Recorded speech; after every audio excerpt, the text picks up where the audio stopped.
Қайырлы күн көрермен. Бүгінгі сұхбатымызда аудан кәсіпкерлерінің, соның ішінде ауыл кәсіпкерлерінің өз бизнесін жүргізудегі қыр-сырларымен танысатын боламыз. Қазір біз Алтын Орда мейрамханасының иесі, көп жылдан бері жеке кәсіппен айналысып келе жатқан Қалампыр Самиғолла қызынан сұхбат алатын боламыз.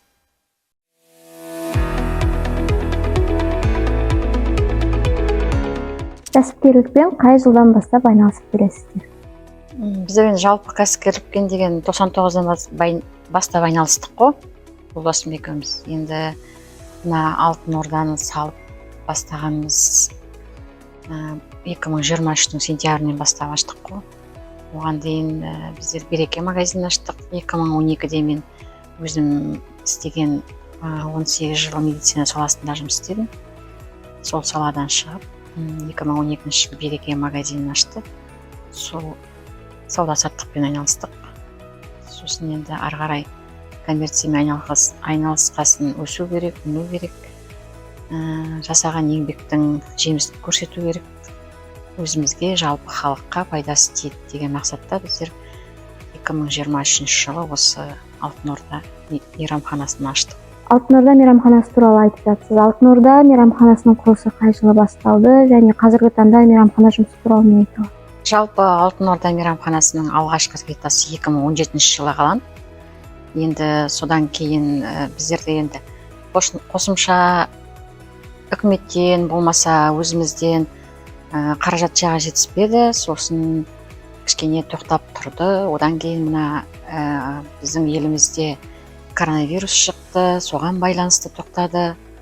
Содан кейін жайлап жиналып енді бастаған ісімізді ары қарай жетілдіріп бітіру керек болды. Сол 2023 жылы сентябрьде біздер осы мейрамхананы аштық. Енді бізде болашақта мақсат көп.